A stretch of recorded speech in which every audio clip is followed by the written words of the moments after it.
Calle Azusa, capítulo 7. Una visita a Hawái, el volcán Kilauea.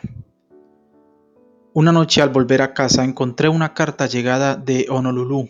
Hacía ya tiempo que me sentía atraído hacia las islas. Todos los días miraba las colinas que estaban detrás de nuestra casa en Pasadena. Y una voz me decía, las islas hawaianas. Yo había visto imágenes de Hawái que se parecían a estas colinas. La carta fue una verdadera sorpresa para mí, ya que provenía de alguien a quien no conocía en absoluto.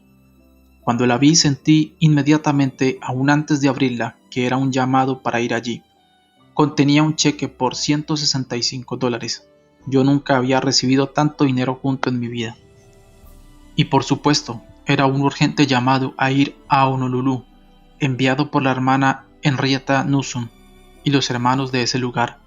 Naturalmente dudé en dejar mi pequeña familia para ir tan lejos, cruzando el mar, pero era la voz de Dios y no me atreví a desobedecer. Fui a despedirme de las iglesias de Azusa y la Octava y Maple. En la obra misionera del Aposento Alto trataron de convencerme de que no fuera. Algunos me advirtieron que habría desastres si yo persistía en esta obra, pero yo conocía la voz de Dios. El líder trató de disuadirme, pero yo ya había aprendido, por amarga experiencia mucho antes, aún en el movimiento de la santidad, que debemos recibir las órdenes de Dios, no del líder de la iglesia. Creo que muy pocas veces emprenderíamos algo para Dios si escucháramos a los que siempre están listos para desanimarnos. Debemos escuchar nosotros mismos a Dios. Muchas veces los que nos desaniman son personas celosas que desean un llamado así para ellos de parte de Dios, pero no lo reciben. Llevé a mi familia al norte y los dejé en el hogar de la hermana Carrie J. Montgomery, cerca de Oakland. Allí tendrían precios especiales por su estadía y esperarían mi regreso de las islas. Yo me sentía llamado a trabajar allí cuando regresara. Pagué su estadía por un mes y partí hacia Honolulu el 15 de mayo de 1909. Tuvimos un viaje excepcionalmente tranquilo. Solo estuve descompuesto los 2 primeros días. El Señor me visitó en una forma maravillosa en el barco, justo antes de llegar. Él mismo me dio la bienvenida a las islas. Una vez más, el Espíritu me visitó al llegar al hogar del hermano Harold Hansen y su esposa, donde me alojaría. Los fragmentos de los continentes, las islas, también deben ser recogidos para que nada se pierda. Encontré que las islas de Hawái eran un paraíso natural. El follaje y los frutos tropicales me recibieron. Había hawaianos y coreanos, chinos y japoneses, y una muy reducida población blanca. El viaje por mar me benefició mucho en el aspecto físico, pero pasar 6 días lejos de mi familia sin ver tierra firme me había parecido mucho tiempo. Nunca antes había estado tan lejos de ellos. Estábamos a 3.360 kilómetros de San Francisco. Desde aquí se veía claramente la Cruz del Sur en el cielo. El poder de Dios se derramó maravillosamente en nuestras reuniones. No había templo, sino que nos reuníamos en las casas de los hermanos. Muchos fueron bendecidos y fortalecidos en su fe. Hice un viaje a la isla mayor, Hawái, en barco, del lado de Sotavento. Pasamos por las islas Molokai, Maui, Lanai, Kaulaue. Me detuve en Kailua, Kone, en casa de un misionero que tenía un hogar allí, el Dr. Joachim. Me había visitado anteriormente. Estábamos a la misma latitud que Centroamérica. Un grupo de nosotros fue a caballo hasta la cima del monte Hualalai, de más de 2.700 metros de altura, atravesando una densísima vegetación, guiados por un vaquero portugués. Tuvimos un viaje extraordinario y la vista era maravillosa. Visitamos varios cráteres de volcanes extinguidos. Desde Honolulu envié el dinero para pagar un mes más de alojamiento de mi familia en el hogar. Luego de volver de Honolulu, viajé nuevamente a Hawái, esta vez de Barlovento hacia Hilo. Este lugar estaba lleno de maldad. Estando aquí visité un volcán en actividad, el Kilauea. Era la imagen viva del lago de fuego, el mismo infierno. Escribí un artículo sobre este volcán del cual extraigo estos párrafos. Llegamos a la casa del volcán Kilauea en la oscuridad y comenzamos a andar a pie hacia el cráter. ubicado a casi 5 kilómetros de donde estábamos, en el centro de una profunda cuenca, sobre una base de roca de lava que tenía más de 11 kilómetros de diámetro. Hacía frío y llovía. Bajamos con gran dificultad, caminando sobre arena suelta primero, y luego sobre restos de lava endurecida, rugosos y desiguales. La espeluznante luz del cráter brillaba en la distancia, como una gran chimenea. Echaba humo contra el lóbrego cielo. Todo a nuestro alrededor tenía un aspecto extraño. La senda se desdibujaba, íbamos descendiendo hacia el abismo. Tú los has puesto en resbaladero, dad gloria a Jehová Dios vuestro, antes que haga venir tinieblas y antes que vuestros pies tropiecen en montes de oscuridad. Cruzamos temibles abismos, desgarrados por convulsiones de los conflictos internos de los fuegos de tormento en el seno de la tierra. A través de las grietas nos llegaban vapores de azufre. Toda la tierra parecía haber sido removida como por fuego. Finalmente llegamos al volcán. Era una visión vibrante. Las tinieblas de afuera cercaban las violentas llamas. Ráfagas de aire caliente nos sacudían ferozmente al aproximarnos al borde. Vapores de azufre se levantaban desde las profundidades hasta casi sofocarnos. Eran verdaderamente las entrañas del infierno. Solo faltaban las siluetas de los demonios y estos parecían estar retorciéndose muy cerca de nosotros. Los nativos adoran ese carácter, donde el gusano de ellos no muere y el fuego nunca se apaga, verdaderamente salados con fuego. Era este un fuego imposible de describir. El chasquido de sus movimientos al fundirse sobrecogía de terror el corazón, tal como el justo castigo por el pecado. Las oleadas de fuego azotaban las paredes del abismo cavernoso como si supieran que estaban confinadas solo por un tiempo. Parecían fuegos vivos, eternos, esperando ansiosamente la llegada de su presa.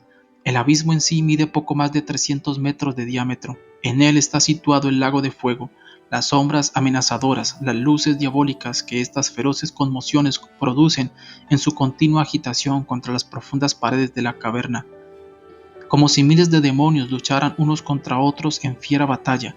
Los vapores sulfurosos que brotan de sus terribles profundidades, formando nubes que llegan a lo alto de las elevadas paredes de pronunciada pendiente que marcan las alturas despojadas de sus solitarios confines, hacen que sea esta una visión que provoca espanto. Lo hemos contemplado con gran solemnidad y admiración, como estando frente a la presencia de la divinidad airada. El ambiente circundante de montañas sombrías, lluvia y el frío penetrante de la noche, todo contribuía a sumar horror a esta dantesca imagen. Como Moisés en el Sinaí, nos sentíamos temerosos y temblando. Estas llamas, en poderoso conflicto de convulsión, hicieron elevar esos picos montañosos desde casi 5.000 metros bajo el nivel del mar hasta su actual altura de casi 4.000 metros por sobre ese nivel. El abismo en sí está ubicado a 1.200 metros por encima del nivel del mar. Qué masa terrible de materia fiera e incontrolable debe de resolverse bajo esa monstruosa chimenea del Pacífico, en las entrañas de la tierra. ¿No es eterno el fuego de Dios? Pensé en las olas del mar que no descansan, con las que se compara a los impíos. No hay descanso en el infierno. El lago ardiente de fuego y azufre y el humo de su tormento sube para siempre. No tienen descanso ni de día ni de noche. Todos los elementos estaban presentes allí. La imagen era perfecta. Dos grandes canales como fuentes de fuego derramaban continuamente desde sus subterráneas profundidades toneladas de fuego líquido, materia fundida. Miles de millones de toneladas se agitaban en lo que parecía ser una producción constante. Parecía que se estuviera produciendo la formación del mundo. Era como si estuviéramos de pie junto al Todopoderoso en el amanecer de la creación, cuando los mundos eran echados al espacio, hechos existentes por su palabra creadora. Pero, ¿qué causa estos fuegos? ¿Qué los mantiene ardiendo?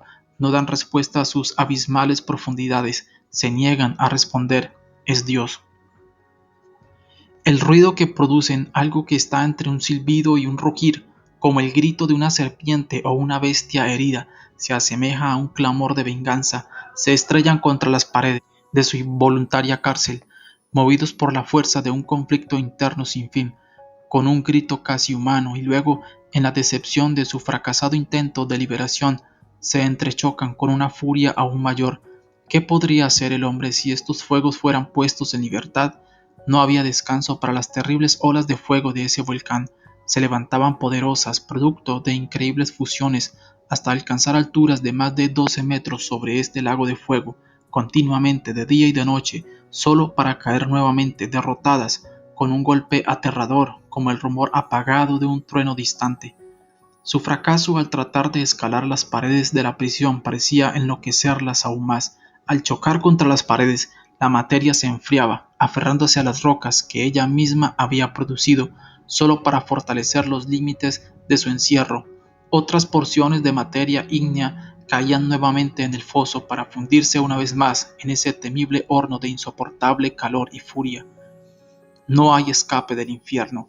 El transcurso de 1 millón de años nada hace sino confirmar aún más el destino terrible de condena continua de esos apartados confines de desesperación. Esta tremenda corriente de lava fundida pasaba revolviéndose continuamente por un pasaje subterráneo que estaba al otro lado del lago, y aún estos dos enormes hornos canalizaban su hirviente producto traído de Dios sabe de dónde, a Dios sabe dónde, por cierto escondido y temible poder. No hay Niágara que apague ese fuego. Su tormento solo se ve incrementado por su constante continua acción. Hay un fuego que se alimenta a sí mismo sin fin, un gusano que nunca muere. Horrible cosa es caer en las manos del Dios vivo. Nadie puede tomar a la ligera los fuegos de este cráter. Los nativos lo llaman Pele. Dicen que Pele era una mujer. Otra mujer nativa le robó su esposo, usando hechicería. Pele vagó de isla en isla dejando volcanes extinguidos detrás de sí y finalmente con toda su ira se estableció allí. Los nativos le temen, le tiran botellas de gin, su bebida favorita, para calmarla. ¿Y no deberían los creyentes temer a un Dios celoso? La presunción significa una ruina segura y veloz. Volví de estos espeluznantes fuegos en las entrañas de la tierra y los extraños paisajes de perdición que los circundan, colgando como una mortaja sobre la situación entera, con un sentimiento de maravilla casi rayando en el terror. No me atreveré a tomar a Dios a la ligera. Frank Bartleman. Tuvimos un viaje difícil de vuelta a casa. Desde Honolulu traje una gran canasta llena de frutas tropicales para mi familia. El Señor los había mantenido sanos y salvos en mi ausencia. Prediqué en la capilla Beulah, en el hogar de la hermana Montgomery, algunas veces, y luego viajé a Ukiah, Santa Rosa y Hillsborough, donde realicé varias reuniones. Dios estaba conmigo con poder. Prediqué también 5 veces en Oakland, en la carpa de Barney Moore. Mi siguiente viaje fue a Woodland. Aquí prediqué el mensaje en medio de grandes aflicciones y padecimientos. Los santos estaban en una situación de particular necesidad. La noche en que llegué allí sufrí un terrible ataque de apendicitis. Parecía que iba a morir. El dolor era terrible. Clamé al Señor en mi desesperación y Él me libró, pero continué sufriendo de neuralgias estomacales y cólicos. Apenas podía comer y no dormía por las noches. No podía sentarme, ni acostarme, ni caminar sin sufrir terribles dolores. Pero a pesar de todo prediqué y estuve allí varios días. Mi visita liberó a la obra de muchas extravagancias que habían matado al espíritu, pero casi me mató a mí también. Tuve un ministerio muy bendecido en Stockton. Prediqué varias veces más en Beulah y en Oakland, y luego llevé a mi familia a Santa Cruz. Aquí ellos se quedaron visitando a algunos amigos mientras yo iba a San José, donde prediqué 6 veces en la iglesia pentecostal. El Señor me ayudó mucho. Los hermanos estaban muy divididos. Pasé 3 días enteros orando en la iglesia. Mi mensaje fue un ruego por amor y unidad. Luego volvimos a Los Ángeles y nos ubicamos en la calle South Glass 163. Nos habíamos enterado por medio de un hermano que la hermana True tenía cuartos prontos a desocuparse. La llamé por teléfono desde la estación y me enteré de que acababa de desocuparlos y que estaban en alquiler. El Señor había manejado los tiempos de nuestra llegada con exactitud. Dios nos había mostrado que debíamos volver, pero no sabíamos dónde iríamos a vivir. Pronto vi que las iglesias eran como siempre muy celosas de su doctrina. Comencé a predicar en la Octava y Maple, en Azusa y en Hermon. Azusa había perdido mucho desde que nos fuimos. Cómo han caído los poderosos. Fue algo que vino a mi mente casi en forma obligada, pero el Espíritu vino con poder sobre 3 de nosotros que estábamos orando allí una noche. Él nos aseguró que volvería a traer su poder a la obra misionera de Azusa como era en el principio. Nosotros sentíamos que habíamos orado todo lo posible y la respuesta vino un poco más de un año más tarde. cuando el hermano Durham vino desde Chicago. Entonces el lugar se llenó de hermanos y de la gloria de Dios una vez más, por un breve tiempo. La obra en general había caído en un estado penoso cuando volvimos a Los Ángeles. Las iglesias habían peleado unas contra otras hasta cansarse. Quedaba poco amor, había mucho gozo, pero en la carne, un celo frío de corazones duros y entusiasmo humano había reemplazado el lugar de amor divino y la ternura del Espíritu Santo en la mayor parte. Sufrí mucho al estar en contacto con esta situación. El Señor continuó bendiciendo mi ministerio en Octava y Maple y en Azusa. En algunas obras me encontraba con una gran oposición, particularmente de parte de los líderes, pero yo mantenía mi mirada fija en Dios. Él nunca me permitió convertirme en satélite de otro hombre, ni siquiera por tener un lugar donde predicar. Si somos siervos de los hombres, no podemos agradar a Dios. El 14 de octubre de 1909, mi esposa me regaló otra hija, Lois. Dios se ocupó de ella con su infinita gracia. Mi ministerio se repartía ahora principalmente entre Octava y Maple, Azusa y la iglesia del hermano Hill. El Señor me bendecía mucho y también inicié estudios bíblicos en Octava y Maple, que el Señor bendijo ricamente. Pasamos momentos de verdaderas pruebas, ya que algunas veces no teníamos ningún dinero, pero Dios siempre llegaba a tiempo para librarnos de sufrir verdaderamente. En cierta ocasión estábamos atrasados con el pago de nuestra renta y con el del gas. Fui a Pasadena sin tener un centavo. Un hermano estaba debatiendo en su mente si debía ayudarme o no, pero me aparté de él. El diablo me tentaba y decidí confiar en Dios y no en el hombre. Volví a casa sin un centavo. Antes de la hora de acostarnos, un hermano vino a vernos y nos dejó $8. Era el importe exacto de la renta. Nos dijo que el Señor le había dicho que nos trajera el dinero y no había osado desobedecerle. Él también era un humilde trabajador, pero Dios lo recompensó. Podía darle 10 veces más sin ningún esfuerzo. Casi toda la noche yo predicaba o testificaba en Octava y Maple o en Azusa. Una vez más pasamos por pruebas económicas sin tener dinero para la renta ni para comida, pero el Señor nos libró. Recibí dinero de los hermanos de Honolulu en 2 ocasiones. Una vez fueron $10, la otra 15. La última vez, el pequeño John había orado para que tuviéramos dinero. Casi no nos quedaba comida. Él se puso de rodillas y nos avergonzó a todos con su sencillez y su fe de niño al orar. Habíamos sido tentados muy terriblemente. Él nos preguntó si Jesús nos enviaría dinero si se lo pedíamos. ¿Qué podíamos decirle? Naturalmente que lo haría. Muy pronto llegó el dinero de Honolulu. El Señor había respondido antes de que le pidiéramos, como ya lo había dicho. Antes de que clamen, yo les responderé. Esto fortaleció mucho la fe de John. Él sabe todas qué cosas necesitamos antes de que se las pidamos. Si esto no fuera cierto, muchas veces no podría hacernos llegar la respuesta a tiempo. La vieja obra misionera de Azusa estaba cada vez más y más atada. Las reuniones seguían ahora un orden fijo. El Espíritu trataba de obrar por medio de algunos pobres mexicanos analfabetos que habían sido salvos y bautizados en el Espíritu, pero el líder deliberadamente se negaba a dejarlos testificar y los apartaba sin misericordia. Era como matar al Espíritu de Dios. Solo Dios sabe lo que esto significaba para estos pobres mexicanos. Personalmente, yo hubiera preferido morir a asumir tal espíritu dictatorial. Ahora cada reunión estaba planificada de principio a fin. Era obvio que se acercaba el desastre y así fue. Muchos profetas enviados por Dios han llegado a la muerte tanto física como espiritualmente en Los Ángeles. Dios se ha visto obligado a quitar líderes y más líderes luego de que cayeran en este pecado. Hacía 5 años que oraba por una máquina de escribir. Una hermana me dio $12 y compré una de segunda mano por $12,5. Luego la llevé en todos mis viajes por el mundo usándola para escribir mi diario. Yo sentía que el Señor me llamaba a rodear la tierra en un viaje misionero para Él. Debía hacerlo por fe y no tenía ni un centavo a la vista. En realidad, hacía años que sentía el llamado a hacer este viaje y había llegado el momento en lo natural. Parecía una locura intentar tal cosa. En ese momento atravesaba una terrible prueba, tanto en lo físico como en lo económico. Luego de una prueba muy severa en lo económico, en la cual parecía casi imposible conseguir siquiera 10 centavos, el Señor me abrió las puertas para comenzar. creo que Dios permitió que fuera probado de esta manera para prepararme para el viaje. Parecía que iba a morir de hambre antes de que finalmente se abrieran las puertas. La hermana y doctora Trout me dio $50 para poner en el banco y que mi esposa pudiera sacar para pagar la renta. El hermano Pick, editor del Camino de Fe, me envió $25 desde Columbia, Carolina del Sur. Este dinero debía ser utilizado para comenzar el viaje alrededor del mundo, y con esta suma lo comencé. Todo fue entregado sin que yo lo solicitara. No me hubiera atrevido a dar un paso en tamaña empresa. Imposible en lo natural, de no haberme mostrado Dios tan claramente que no podía dudar de su voluntad al respecto.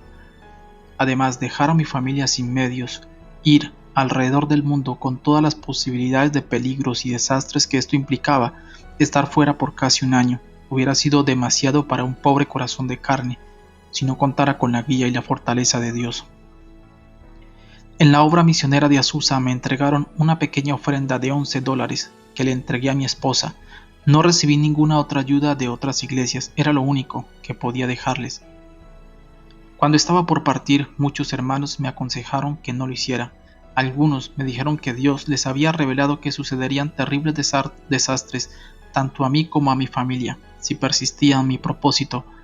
Pero yo sabía que Dios me había llamado, tenía que obedecerle, y al hacerlo comprendí uno de los mayores privilegios y bendiciones de todo mi ministerio. Sentí que podía leer mucha envidia entre las líneas de algunas cartas que había recibido.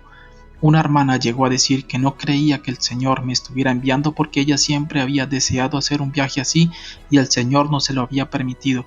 Su advertencia naturalmente no tuvo demasiada importancia para mí. Salí de Los Ángeles sin $1 en el bolsillo. Salí de casa el 17 de marzo de 1910. Mi viaje alrededor del mundo es relatado en otro libro, al cual puede referirse el lector, Alrededor del mundo por fe, con 6 semanas en Tierra Santa. Precio $0,50. Viajé alrededor del globo entero por fe, visitando Europa y la mayoría de los campos misioneros en mi recorrido, pasando 6 semanas maravillosas en Palestina y volviendo a casa por Egipto, India, Ceilán, China y Japón, cruzando el Pacífico vía Honolulu. Estuve 11 meses y una semana fuera de casa. Mi familia confió plenamente en Dios y recibieron un mejor cuidado del que jamás habían gozado mientras yo estaba con ellos. Yo volví con poco más o menos de $1 en el bolsillo. Mi esposa tenía $50 en el banco. Fiel es el que os llama, el cual también lo hará. El hermano Pick muy amablemente escribió las siguientes líneas en el Camino de Fe al comenzar yo mi viaje. Nos complacemos en publicar la carta personal enviada por el hermano Bartleman, que siguiendo lo que cree ser indicación divina, ha emprendido un viaje alrededor del mundo. No sabemos de nadie cuyo ministerio sea más necesario y vaya a ser más útil en la etapa actual del movimiento pentecostal que nuestro amado hermano Bartleman, J. M. Pick.